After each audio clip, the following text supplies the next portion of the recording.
Trump पर जब गोली चली तो पूरी दुनिया में सनसनी फैल गई और एक सवाल सबके जहन में आया कि आखिर ट्रंप का दुश्मन कौन है। ट्रंप पर चली गंजियां तो सवाल यही कि ट्रंप के जानी दुश्मन कौन, क्या क्या इस वक्त कयास लगाए जा रहे हैं, किन किन लोगों पर उंगलियां उठ रही है, ये विस्तार से आपको बताएंगे। नमस्कार, मैं हूं आपके साथ रवि मिश्रा और मेरे साथ है मेरी सहयोगी सुरभि। तो मिडिल ईस्ट में जंग का नया मोर्चा तैयार हो चुका है। किसी भी वक्त अमेरिका और ईरान के बीच बड़ी जंग छिड़ सकती है। ऐसा दावा इसलिए किया जा रहा है क्योंकि ईरान की बड़ी साजिश का पर्दाफाश हुआ है। अमेरिका का दावा है कि ईरान ट्रंप की हत्या की साजिश रच रहा है। इस खुलासे के बाद अमेरिका समेत पूरी दुनिया में हड़कंप है। अब अमेरिकी दावा और अमेरिकी दावे पर ईरान का भी अब जवाब जिस तरीके से सामने आया है और आगे अमेरिकी हमले की आशंकाओं को देखते हुए ईरान की तरफ भी तैयारी कैसी है, इसको लेकर इंफॉर्मेशन होगी आपके सामने। लेकिन इस बीच एक बार फिर ट्रंप को निशाना बनाने की कहां पर हुई कोशिश, तस्वीरें आपके सामने होंगी। अमेरिका से लेकर मिडिल ईस्ट तक ट्रंप के खिलाफ साजिश पर होंगे बड़े खुलासे। लेकिन सबसे पहले इस वक्त की सबसे बड़ी खबर, जहां ट्रंप पर एक और हमले की साजिश कैसे नाकाम हुई, उसकी तस्वीर अब आपके सामने होगी क्योंकि सुरक्षा कर्मियों ने एक संदिग्ध को ढेर किया है। आपको बता दें, मिलवॉकी की यह तस्वीर है जहां चाकू लेकर घूम रहा यह संदिग्ध और आरएनसी के बाहर संदिग्ध को ढेर किया गया है। हालांकि पहले जिस तरीके से हमले को अंजाम दिया गया वो तस्वीर आपके सामने है, लेकिन अब जो तस्वीरें सामने आ रही हैं उसमें आपको बता दें मिलवॉकी चल रहा है रिपब्लिकन का सम्मेलन और वहीं पर आपको बता दें कि एक बार फिर से ये बड़ी खबर निकलकर सामने आई है जहां आरएनसी के बाहर संदिग्ध को ढेर कर दिया गया है।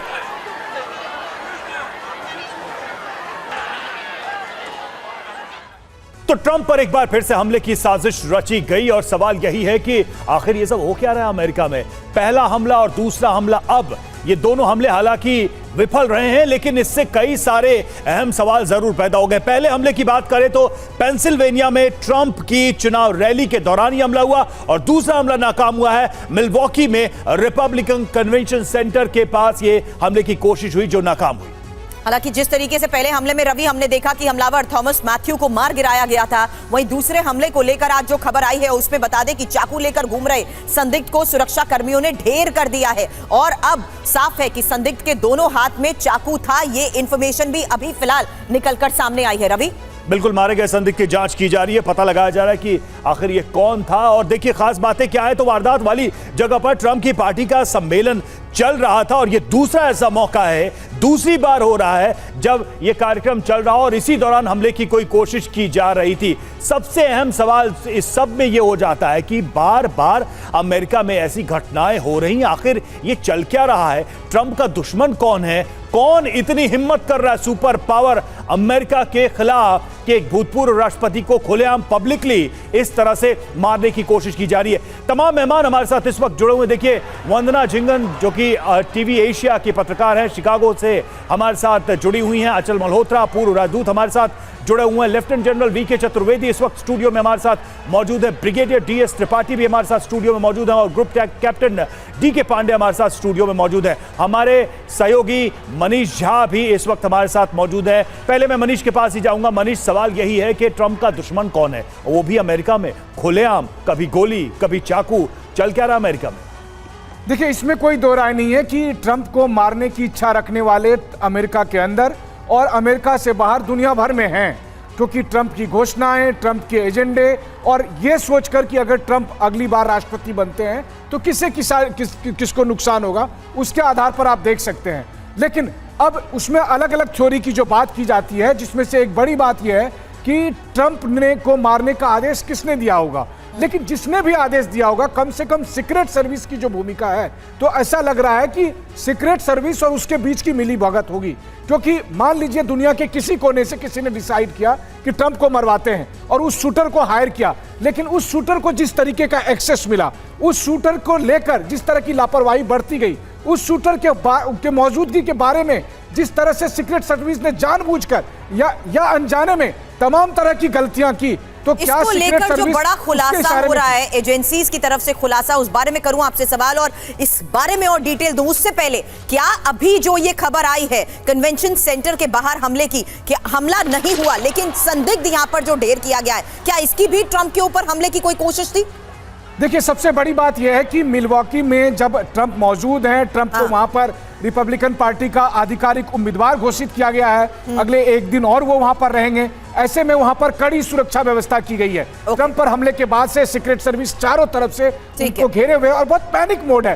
पैनिक मोड में अगर कोई चाकू लेकर आदमी दिख रहा है तो उसे लग रहा है कहीं वो ट्रंप को मारने नहीं आए। और इस तरह से बड़ी खबर इस बीच जिस तरीके से अभी सामने आई है, मनीष ने इस बारे में जानकारी दी, लेकिन बात हो रही थी उस बारे में जहां अमेरिकी खुफिया एजेंसी की तरफ से अब बड़ा खुलासा हुआ है। अब खुलासा ये कि ट्रंप की हत्या की साजिश ईरान रच रहा है। हाल के हफ्ते में मिले थे खुफिया इनपुट, ये इनपुट थे क्या और किस आधार पर ये बड़ा दावा किया जा रहा है, इंफॉर्मेशन होगी आपके सामने। लेकिन उससे पहले जान लीजिए इस खुलासे और दावे में महत्वपूर्ण है कि 2020 से ईरान में ये साजिश रची जा रही है और खुफिया एजेंसीज के हवाले से यूएस मीडिया की इस रिपोर्ट में क्या दावे किए जा रहे हैं। रवि के पास ये इंफॉर्मेशन है, सीधे रवि का रुख करूंगी और ये जानने की भी रवि कोशिश करेंगे सबसे बड़ा सवाल और जवाब कि आखिर ट्रंप का दुश्मन कौन।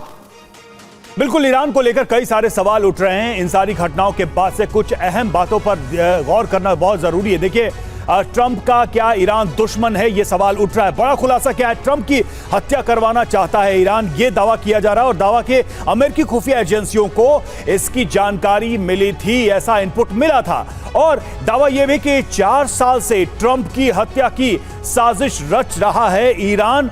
और दावा यह भी कि खुफिया एजेंसियों के हवाले यूएस मीडिया की रिपोर्ट है ये कि आखिर खुफिया एजेंसी जो थी अमेरिका की, उनको ये पता था। और हाल के हफ्ते में अमेरिका को मिले खुफिया इनपुट, यानी कि बहुत पुराना इनपुट नहीं है, बहुत पहले का इनपुट नहीं है, हाल फिलहाल में ये जानकारी अमेरिकी एजेंसीज को थी। वजह इसकी बताई जा रही है कि कासिम सुलेमानी की हत्या का बदला लेना चाहता है ईरान और इस वजह से लंबे समय से इस फिराक में था। सवाल यही है कि क्या शनिवार को ट्रंप पर हमले के पीछे ईरान है? सवाल यही उठ रहा है क्योंकि ये जो डॉट्स हैं जुड़ रहे हैं, यानी कि इनपुट भी था और ये अटेम्प्ट भी हुआ और बात ये भी कि ईरान बदला लेना चाहता था। तो क्या वस्तु स्थिति यही बता रही है? वंदना झिंगन हमारे साथ जुड़ी हैं। वंदना, आप कैसे देख रही हैं, जो अमेरिकी इंटेलिजेंस एजेंसी है उसके पास ईरान का इनपुट रहता है, एक बहुत ही खतरनाक अटेम्प्ट होता है ट्रंप के ऊपर और ईरान के पास मकसद भी है ऐसा कुछ करने का। क्या आप देख पा रही हैं ईरान का हाथ इसमें?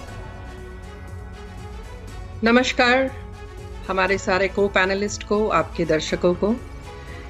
जहां ये कन्वेंशन हो रही है वो शिकागो से बिल्कुल नेक्स्ट स्टेट है, जैसे दिल्ली के साथ में हरियाणा, विस्कॉन्सिन है, मिल्वॉकी सिटी है। और आप सबकी जानकारी के लिए बताना चाहती हूँ कि Wisconsin is more of a Republican state for you to know, for a very long time, काफी समय से। ठीक है, तो अभी इनका जो नॉमिनेशन हुआ, मैं आपको सिर्फ एक बात कहूंगी, क्योंकि इन्होंने जब ये पूरा का पूरा रनिंग सोचा ही था, तो जो इनके रनिंग मेट थे सब, वो भी आज इनके साथ हैं। ये आपने सबने देखा, निकी हेली की स्पीच देखी, विवेक का देखा, डिसेंटिस का देखा, और अब कल इन्होंने जो अपने उपराष्ट्रपति का चुनाव किया है और उसकी जो, तो ट्रंप की क्या मतलब, why Trump to be honest, क्योंकि ट्रंप ने, देखिए चाइना की तरफ भी एंगल जाता है, उसको भी इग्नोर नहीं किया जा सकता। अब ये तो जैसे धीरे धीरे खुलासा होगा तो ये बात पता चलेगी और खुल करके सामने आएगी। उनकी सिक्योरिटी को तो बढ़ा दिया गया है और जिस तरह से आप बात कर रहे थे, कोई वैसे भी वॉक इन कर रहा हो, क्योंकि हमारे यहाँ पे बहुत फ्रीडम रहता है, ऐसे नहीं है कि कोई बट लेकिन now they are very very careful and cautious about it. They can not, because since now he is the means appointed candidate from the Republican Party, so then they have to be more extra cautious. Exactly. And जिस दूसरी जो बहुत बड़ी बात है मुस्लिम brotherhood की, क्योंकि इन्होंने पहले ही कहा है कि हमारी जो ऑयल रिजर्व है, हम जो अपने अमेरिका के हैं, हम उसको खोल देंगे आप समझे इस बात को कि हमको बाहर से लेने की कोई जरूरत नहीं है, ये एक कारण है। और ट्रम्प 1.0 में इसने जो मुस्लिम कंट्रीज के जो लोगों को बैन किया था, 7 कंट्रीज को, वो भी एक कारण है, आप उसको भी इग्नोर नहीं कर सकते। और इसने पहले ही बोला, और इसकी जो फर्स्ट डिबेट थी, you cannot ignore, he just said that before I take oath, मैं कसम उठाने से पहले ही जो रशिया और यूक्रेन की वार है उसको भी मैं समाप्त करा दूंगा। ये बहुत इंपॉर्टेंट ग्राउंड्स वंदना मैम आपने बताए हैं। अचल मल्होत्रा सर भी हमारे साथ हैं, फॉर्मर एम्बेसडर हैं, उनसे इसी को लेकर आगे सवाल करूंगी। उससे पहले जो बात आपने ट्रंप की सुरक्षा को लेकर कही, इसी बारे में खबर है, क्योंकि ईरानी साजिश के बाद ट्रंप की सुरक्षा जिस तरीके से बढ़ा दी गई है, ट्रंप पर खतरे को देखते हुए सुरक्षा बढ़ाई गई है, और कुछ दिन पहले ही बढ़ाई गई ट्रंप की सुरक्षा को लेकर इनपुट भी सामने आ रहे हैं। तो अब जिस तरीके से ट्रंप की सुरक्षा बढ़ाई जा रही है, हालांकि ईरानी साजिश को लेकर हो रहे खुलासों के आधार पर आज हम चर्चा कर रहे हैं। और अचल सर, आपसे इस बारे में सवाल, क्योंकि क्या ये वो तमाम ग्राउंड्स हम मान सकते हैं जिसमें ट्रंप के ये बयान इस और इशारा करते हैं कि ईरान की तरफ से साजिश को रूल आउट नहीं कर सकते? देखिए, किसी भी संभावना से इनकार नहीं किया जा सकता। अगर आप प्रथम दृष्टि से देखें, ट्रंप के ट्रैक रिकॉर्ड को देखें, तो उन्होंने इस्लामिक वर्ल्ड में अपने काफी दुश्मन बना रखे हैं। अब इस्लामिक वर्ल्ड में जितने भी खास तौर से जो नॉन स्टेट वर्क जो फोर्सेस हैं, चाहे वो हमास हो, हिजबुल्लाह हो, हूतीज हो, ये सभी जो हैं एंटी वेस्ट, एंटी यूएसए हैं। और एंटी यूएसए में खास तौर से ट्रंप के लिए हुए डिसीजंस उन्हें ज़्यादा पसंद नहीं है। ट्रंप की पहले टेन्योर में उन्होंने काफ़ी प्रो इजरायली एक्शंस लिए, अपनी कैपिटल को शिफ्ट किया था जेरूसलम में, और बहुत सारे ऐसे उन्होंने स्टेप्स लिए थे जिससे दुश्मन और ईरान न्यूक्लियर डील को कैंसिल करने वाले भी और ईरान पे एडिशनल सैंक्शंस लगाने वाले भी ट्रंप है। तो अगर आप थियोरेटिकली बात करें तो यस, इस बात की संभावना है, ईरान, चाहे वो ईरान के जनरल्स हो, चाहे ईरान की दूसरी को बेसिकली नुकसान पहुंचाने में अगर किसी का हाथ आने वाले वक्त में हो सकता है ज्यादा, तो ट्रंप का हो सकता है। तो थियोरेटिकली तो ये पॉसिबल है, लेकिन हकीकत ग्राउंड रियलिटी क्या है उसके बारे में तो अब कई परतों में वो छुपी होगी, कभी खुल के आएगी सामने भी या नहीं आएगी, ये कहना बड़ा बिल्कुल बिल्कुल। और कई सारे जो हैं कई सारे बिंदुओं पर यह चर्चा चल भी रही है, क्योंकि ईरान एक ऐसा देश है जो सीधे इस लीडरशिप से टकराव की मुद्रा में रहा है, तो इस वजह से यह सवाल उठ भी रहा है। और इनपुट तो था ही इंटेलिजेंस एजेंसीज के पास से। और देखिए, ईरानी साजिश के खुलासे पर व्हाइट हाउस का बयान सामने आया है। ईरान पर हमारी बहुत पहले से नजर, व्हाइट हाउस के प्रवक्ता एड्रियन वॉटसन ने कहा, ईरानी साजिश के खुफिया इनपुट मिले थे, ट्रंप सरकार के अधिकारियों पर भी खतरा है। यानी सिर्फ ट्रंप ही नहीं, बल्कि ट्रंप सरकार के जो अधिकारी रहे हैं उनके ऊपर भी खतरा रहा है, और ऐसा इनपुट था, यह आधिकारिक तौर पर कहा गया है व्हाइट हाउस की प्रवक्ता की तरफ से। हालांकि सीधे इंफॉर्मेशन वॉल का भी आगे हम रुख करेंगे, क्योंकि व्हाइट हाउस के एक्शन को लेकर इस वक्त जिस तरीके से खबर आ रही है उसमें महत्वपूर्ण है ये बात, जहां ये साफ तौर पर कहा जा रहा है कि ईरान की हर हरकत पर हमारी पैनी नजर है। इंफॉर्मेशन वॉल पर वही पॉइंट्स और डिटेल्स आपके सामने, क्योंकि ये जो व्हाइट हाउस की प्रवक्ता की तरफ से बयान दिया गया है, इसी आधार पर आगे सवाल करेंगे, जहां एड्रियन वॉटसन ये कह रही है कि ईरान की हर हरकत पर तो हमारी पैनी नजर है, वहीं ईरान ट्रंप की हत्या की साजिश रच रहा है। इसमें साजिश के तहत इंपॉर्टेंट यह है कि कासिम सुलेमानी की हत्या का बदला ईरान लेना चाहता है, और ये बहुत इंपॉर्टेंट ग्राउंड के आधार पर रवि बात कही जा रही है। बिल्कुल, ट्रंप सरकार के अधिकारियों की हत्या की भी साजिश है, ये भी इनपुट है, और राष्ट्रीय सुरक्षा पर खतरा मानते हुए हमारी इस पर पैनी नजर है, ईरान की तरफ से हर मूवमेंट पर पैनी नजर है। चतुर्वेदी सर, अब सवाल यही उठता है कि ईरान ऐसी बिल्कुल नाजुक स्थिति में, आप देख रहे हैं मिडिल ईस्ट में क्या चल रहा है, इजराइल बिल्कुल तैयार बैठा है और एक बड़ी लड़ाई होने को ऐसा लग रहा है, और ऐसे में क्या ईरान की तरफ से ऐसा कोई बहुत ही घातक कदम उठाया जा सकता है? आप इसे कैसे देखते हैं? रवि, मैडम जिंगन ने और अचल जी ने बहुत अच्छी अभी विवेचना की है, और आपने भी बहुत अच्छा किया है। मैं समझता हूं कि ये जो एक इंफॉर्मेशन वॉरफेयर का जिसका सुरभि ने थोड़ी उल्लेख किया था, वही हिस्सा है, क्योंकि जिस तरह से ये एक चाकू लेके एक आदमी पहुंच जाता है, अगर उसको असैसिनेशन करना पड़े, unless it's a suicide bomber, तब तो वो क्लोज रेंज पे जा सकता है, नहीं तो चाकू लेके कोई भी आदमी जो अपने टारगेट के पास क्लोज रेंज पे नहीं, वो हमेशा पिस्टल या लॉन्ग रेंज टेलीस्कोपिक राइफल्स वगैरह का इस्तेमाल करेगा। तो मैं नहीं समझता कि ये ट्रंप को मारने के कुछ और सिरफरा हो सकता है, कुछ और भी तरह के कारण हो सकते हैं।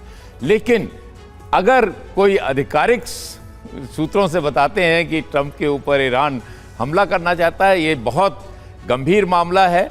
नॉर्मल कोर्स में मैं नहीं समझता कि कोई इंटेलिजेंस एजेंसी इस तरह की बातें करती हैं, इस तरह के डिस्क्लोजर करती हैं। उनको सब मालूम होता है लेकिन वो उनको सीक्रेट रखती हैं और उस पर एक्शन लेती हैं। ये तरीका जो जिस तरह से उन्होंने पूरे विश्व को बता रहे हैं, इसमें कोई सोची समझी रणनीति है जो कि उनके रिलेशनशिप के ऊपर भी हो सकता है। इस बात का जवाब ही नहीं मिल पा रहा है, क्योंकि अगर अभी तक की जांच के बाद इंफॉर्मेशन है तो सिर्फ ये 20 साल का युवक मैथ्यू, और उसे उसी वक्त एक्शन लेते हुए ढेर कर दिया गया। लेकिन साजिश अगर है तो किसने रची और क्यों? मोटिव क्या था? ट्रंप पर हमले की जिस तरीके से जांच तेज हो रही है, एक और बड़ा अपडेट आपको दे दे, क्योंकि हमलावर थॉमस मैथ्यू के ईरानी कनेक्शन को देखते हुए भी जांच को लेकर इस वक्त एक बड़ी खबर मिल रही है कि हमलावर थॉमस मैथ्यू पर अमेरिका का ये जो बयान आया है उसमें साजिश से मैथ्यू के संबंध की जानकारी ही नहीं है। अब एक और इंपॉर्टेंट बयान यहां पर जिस तरीके से सामने आ रहा है और जिस तरीके से एक्सपर्ट्स कह रहे हैं कि जिस तरीके से इस पूरे मामले की जांच होगी, परत दर परत बड़े खुलासे और हो रहे हैं, उसमें अब ईरान की साजिश और साथ ही मैथ्यू का ईरान का क्या कोई कनेक्शन है, ये एक और महत्वपूर्ण खुलासा और बड़ा दावा। बिल्कुल, इसीलिए सवाल उठ रहा है कि ट्रंप पर हमले का ऑर्डर क्या ईरान से आया, क्योंकि ईरान का जिक्र बार बार किया जा रहा है और चूंकि व्हाइट हाउस की तरफ से आधिकारिक तौर पर से यह कह दिया गया तो अपने आप में यह और गंभीर बन जाता है। सवाल क्या है, क्या हमलावर थॉमस मैथ्यू का ईरान से कोई कनेक्शन था?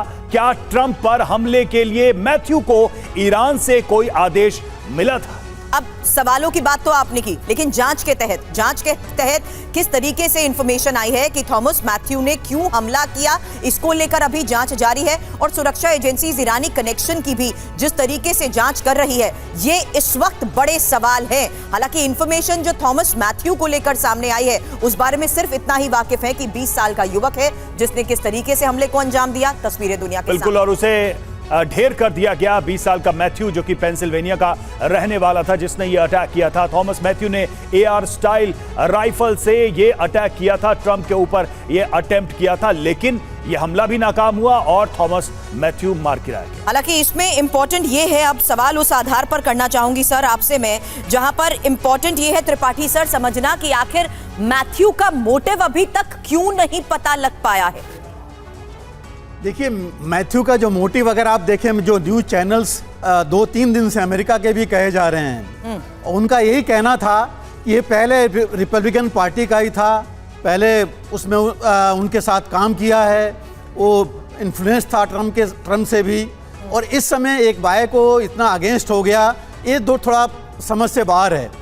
दूसरी चीज़ इसमें आ रही है कि जो लोगों ने वहाँ देखा, उनका कहना था कि ये जो है जब क्रॉल करके छत के ऊपर से जा रहा था तो कुछ लोगों ने ऑलरेडी पुलिस को वहाँ जो डिप्लॉयड थे इन्फॉर्म भी किया, लेकिन इसको इग्नोर कर दिया गया। अब ये 2-3 चीज़ें ऐसी मिल रही हैं, उसको मार डाला गया, उसके बाद उसका बाकी कनेक्शन का पता नहीं लग रहा है।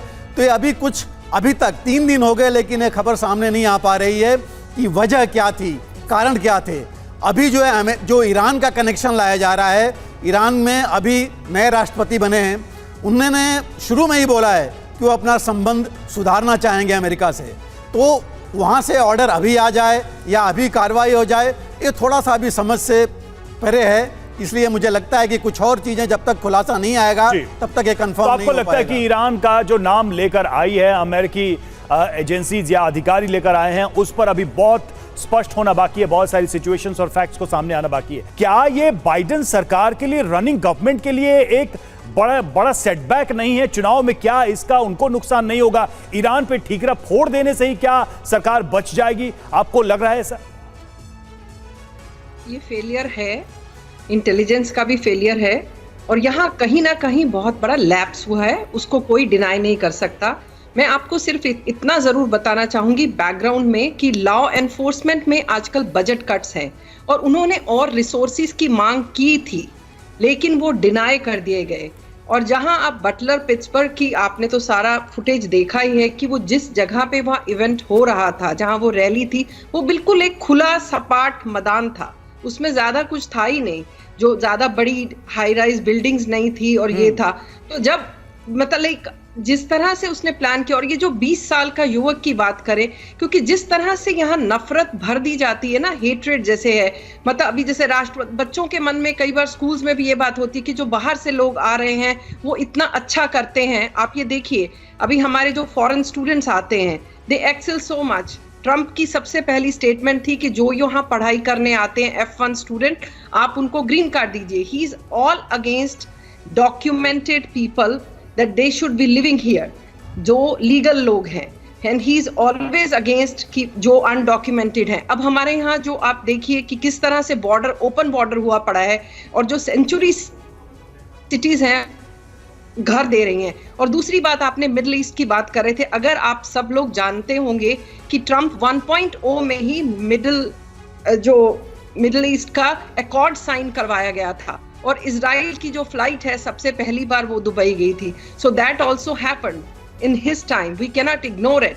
ही is all for legitimacy, he is not like because we as a tax payer we are paying for it. ये आप, बिकॉज आप भारत में हैं, आप यहाँ अमेरिका से बाहर हैं, आपको मालूम नहीं how much inflation that we are facing. He was the only one who talked about China, he wanted to bring, जैसे आपके यहाँ पे बात करते इस वक्त राष्ट्रवाद की जहां बात हो, you can not ignore UK, you can not ignore France, and that's what he is talking about nation also. Bharat तो बाल बाल बचा मोदी जी का, ये जो अभी आपका मई का इलेक्शन हुआ, you can not ignore these points. So there are people, those who are means this is very where we are heading, right. Where are we heading? बिल्कुल। तो क्या आप मान रहे हैं कि नैरेटिव क्रिएट करने की वजह से भी ऐसे कॉन्फ्लिक्ट आ रहे हैं विद इन द सोसाइटी, और उसका भी एक इंपैक्ट ये सब है? You cannot deny that, sir. ठीक है।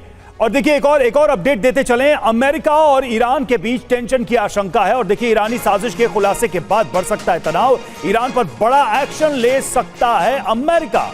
अब देखिए, चूंकि ईरान के नाम का जिक्र हुआ, इसलिए यह आशंकाएं बढ़ गई हैं कि ईरान पर एक बड़ी कार्रवाई हो सकती है। इसीलिए बार बार यह सवाल उठ रहा है कि क्या ईरान की एंट्री करा के एक नया ग्राउंड तैयार कर लिया में जो मौजूदा सरकार है, जो मौजूदा अथॉरिटीज हैं, वो कुछ करती हुई नजर आए, क्योंकि चुनाव है इस वक्त। एक सेंटिमेंट ट्रंप के साथ गया है, बाइडेन बैकफुट पे हैं, तो बाइडेन क्या कर सकते हैं, क्या बड़ा एक्शन हो सकता है इन सारी बातों के बाद? तो यह भी एक महत्वपूर्ण सवाल है। हालांकि जो बात रवि अभी आप कह रहे हैं कि ईरान पर बड़ा एक्शन अमेरिका ले सकता है, इसी बारे में कुछ इंफॉर्मेशन, क्योंकि अगर अमेरिका और ईरान के बीच तनाव बढ़ा तो मिडिल ईस्ट जंग की आग में कैसे जलेगा। इंफॉर्मेशन उस आधार पर, क्योंकि तनाव से मिडिल ईस्ट में जंग के विस्तार को लेकर भी आशंका ऐसे में बढ़ जाती है। इंपॉर्टेंट यह कि ईरानी प्रॉक्सी ग्रुप पर अमेरिकी ड्रोन हमले होंगे, और साथ ही सीरिया और इराक में अमेरिका ड्रोन हमले करेगा। हालांकि जवाब ईरान की तरफ से भी दिया जाएगा, और सीरिया और इराक में अमेरिकी ठिकानों पर हमले ऐसे में बढ़ सकते हैं। इंपॉर्टेंट यह है कि हमास, हिजबुल्लाह समेत कई कट्टर संगठन जिस तरीके से मनीष ईरान के साथ हैं, आज भी इन्हीं हालात के बीच में अमेरिका का मिडिल ईस्ट को लेकर जो रुख है वो हमेशा सवालों के घेरे में आता है, क्योंकि अमेरिका के भी इंपॉर्टेंट बेस जो मिडिल ईस्ट में है, खासकर सीरिया में, वो भी हमेशा टारगेट पर रहे हैं। देखिए, इसमें कोई दो राय नहीं है कि चाहे राष्ट्रपति बाइडेन बने रहें या फिर ट्रंप बने राष्ट्रपति, दोनों ही हालत में अमेरिका इजराइल के साथ खड़ा रहेगा। वहीं दूसरी तरफ मिडिल ईस्ट में जो बाकी मुल्क हैं, उनके साथ रिलेशन में चाहे जो कुछ भी हो, लेकिन ईरान को लेकर अभी की एडमिनिस्ट्रेशन और आने वाले समय में अगर ट्रंप राष्ट्रपति बनते हैं तब भी उनका एक्शन स्ट्रिक्ट ही होगा। तो सवाल उठता है कि क्या ईरान से ट्रंप को खतरा है? बिल्कुल खतरा है। ट्रंप राष्ट्रपति बने ना बने, हर हालत में खतरा है। IRGC जरूर अपना बदला लेना चाहेगी, लेकिन मैं ये सोच रहा हूं कि IRGC ने किसे हायर किया? IRGC ने एक व्हाइट अमेरिकन को हायर किया जो रिपब्लिकन था, उससे हायर किया कि ट्रंप को मार दो। और उसके बाद फिर IRGC ने क्या किया? IRGC ने CIA के जरिए इंफॉर्मेशन भिजवाई कि सीक्रेट सर्विस को बता दो कि हम मारने वाले हैं, और फिर सीक्रेट सर्विस ने फैसिलिटेट किया कि ठीक है थॉमस क्रूक, तुम आ जाओ और उस छत पर चल के फिर गोली चलाओ, और उसके बाद ट्रंप पर गोली चलाई गई और खैर ट्रंप बाल बाल बच गए। अब सवाल है कि अगर ये सारी कॉन्स्पिरेसी को जोड़कर देख लिया जाए तो फिर एक सबसे बड़ा सवाल उठता है कि क्या ईरान के नाम पर बाइडेन एडमिनिस्ट्रेशन या फिर जो अमेरिका की एस्टैब्लिशमेंट है वो अटेंशन डाइवर्ट तो नहीं कर रही है? बिल्कुल। ये इसीलिए सवाल उठ रहा था क्योंकि एक परसेप्शन बाइडेन को लेकर बन रहा है कि बाइडेन थोड़े ढीले ढाले प्रेसिडेंट हैं, तो एक्शन में वो दिखने चाहिए, कुछ करते तो नजर आए। और शायद ये ऐसा मौका है जब वो ईरान के खिलाफ कुछ करें तो एक सेंटिमेंट बने कि he is a strong president और एक मजबूत नेतृत्व वो दे सकते हैं। और देखिए, अमेरिका और ईरान की दुश्मनी का इतिहास जो है वो बहुत पुराना है। दोनों के बीच 1953 से दुश्मनी की शुरुआत हुई और तब से लेकर आज तक तनाव बढ़ता ही चला गया। आइए आपको दोनों के बीच दुश्मनी की वजह बताते हैं कि क्या वजह है दोनों देशों के बीच जो तनातनी रही है। तो तख्ता पलट एक ऐसा पॉइंट ऑफ टाइम 1953 CIA ने ब्रिटेन के साथ मिलकर ईरान में तख्ता पलट करवाया और तब एक पॉइंट बना टेंशन का, कॉन्फ्लिक्ट का। पीएम मोहम्मद मुसादिक को हटाकर रजा पहलवी को सत्ता दे दी गई। तो 1953 में ये एक तरीके से सत्ता परिवर्तन हुआ जिसमें अमेरिका की बड़ी भूमिका रही और ये एक पॉइंट ऑफ कॉन्फ्लिक्ट बना। अब ये ईरानी क्रांति को लेकर भी इंफॉर्मेशन जानना बहुत जरूरी है क्योंकि ये एक पुराना बेस है दोनों का, जहां 1979 में देखिए कि किस तरीके से आयतोला यूएस पर ईरान की निर्भरता के खिलाफ थे। और इसमें दूसरी इंपॉर्टेंट इंफॉर्मेशन कि ईरान और अमेरिका के राजनयिक संबंध भी उस वक्त खत्म हो चुके थे। अब इसीलिए इन्हीं ग्राउंड्स पर हम ये जानने की अब कोशिश रवि कर रहे हैं कि दोनों का इतिहास ऐसा क्या है जिसके आधार पर आज हम ईरान पर शक के आधार पर दावे को लेकर चर्चा करें। दोनों के संबंधों में एक और पॉइंट ऑफ टाइम, एक समय है। देखिए, 1989 से 81 दूतावास संकट और तेहरान में ईरानी छात्रों ने यूएस दूतावास को कब्जे में ले लिया था और ये एक ऐसा संकट आया था दोनों देशों के सामने जो डिप्लोमेसी को लेकर था। 52 अमेरिकी नागरिकों को 444 दिनों तक बंधक बनाया और दोनों देशों के बीच तनाव चरम पर पहुंच गया। इराक ने यूएस की मदद से ईरान पर हमला किया और यह युद्ध 8 साल तक चला, यानी एक कल्मिनेशन अब देखिए दोनों देशों के बीच। 2015 का परमाणु समझौता, इसका जिक्र इसलिए क्योंकि ओबामा कार्यकाल में दोनों देशों के संबंध में सुधार को लेकर जिस तरीके से खबरें आ रही थी उसमें ईरान से परमाणु समझौता और ईरान ने परमाणु कार्यक्रम सीमित करने की जो बात कही थी उस आधार पर यह बात। और साथ ही इसमें सबसे इंपॉर्टेंट है ट्रंप, जिन्होंने परमाणु समझौता रद्द किया और वहीं से दुश्मनी फिर शुरू हुई। और देखिए 2019 की बात करें, IRGC आतंकी संगठन घोषित किया। ये अपने आप में, ये घोषणा ही अपने आप में दोनों देशों के तनाव को बढ़ाने वाली। यूएस ने ईरान की सरकारी सुरक्षा एजेंसी को आतंकी संगठन करार दिया और इसके बाद से समझा जा सकता है कि क्या परसेप्शन अमेरिका और ईरान का एक दूसरे के लिए था। ईरान ने भी अमेरिकी सेना को आतंकी समूह करार दे दिया। तो इस तरीके से दोनों देशों के बीच ये तनाव, ये टेंशन का इतिहास रहा है। हालांकि अब ट्रंप पर हमले को लेकर जिस तरीके से बड़े खुलासे हो रहे हैं, यूक्रेन से ये खुलासा, क्योंकि यूक्रेनी विपक्षी नेता विक्टर मेडवेशुक ने ट्रंप को चिट्ठी लिखी है और मेडवेशुक ने, आपको बता दें, जेलेंस्की के हाथ की आशंका जता दी है। अब रूस यूक्रेन जंग रुकवाना चाहते हैं ट्रंप और जेलेंस्की के भ्रष्टाचार पर रोक ना लगे इसलिए भी ये साजिश हो सकती है। मनीष, अब यूक्रेन को लेकर यह दावा किस आधार पर? देखिए सुरभि, यूक्रेन के पूर्व राष्ट्रपति और पुतिन के करीबी जो इस वक्त रूस में हैं, मेडवेचुक, उन्होंने डोनाल्ड ट्रंप को एक चिट्ठी लिखी है और उस चिट्ठी में उन्होंने कहा है कि आपको मारने की साजिश जेलेंस्की भी करवा सकते हैं। जेलेंस्की ने भी हमलावर को भेजा होगा आपको मारने के लिए, क्योंकि आप रूस यूक्रेन युद्ध को खत्म करना चाहते हैं, आप जेलेंस्की की पॉलिसी के खिलाफ हैं, आप जेलेंस्की पर लगातार निशाना बनाते हैं। तो ऐसे में आप इस बात का ध्यान रखें कि कहीं जेलेंस्की का हाथ तो नहीं है। ये बात कोई और नहीं बल्कि यूक्रेन के पूर्व राष्ट्रपति ने कहा है और ये बात यूक्रेन के पूर्व राष्ट्रपति ने डोनाल्ड ट्रंप को चिट्ठी लिखकर कहा है। डोनाल्ड ट्रंप के पास वो चिट्ठी पहुंच गई है जिसमें इस बात को जोर दिया गया है कि जेलेंस्की आपको मरवाना चाहता है। इस बात पर भी आप ध्यान रखें। बिल्कुल, ये भी एक एंगल इस पूरे मामले में आ गया है, लेकिन सबसे बड़ा सवाल यही है कि इस वक्त देश के अंदर, अमेरिका के अंदर राष्ट्रपति चुनाव की पूरी तैयारी चल रही है, कैंपेनिंग चल रही है और तब ये सब कुछ होता है। तो कहीं ना कहीं मौजूदा सरकार के लिए एक बड़ी चुनौती है कि वो इसको कंक्लूड करे कि आखिर ये हमला किसने किया, कौन लोग हैं इसके पीछे। आप सभी का इस चर्चा में शामिल होने के लिए बहुत बहुत शुक्रिया।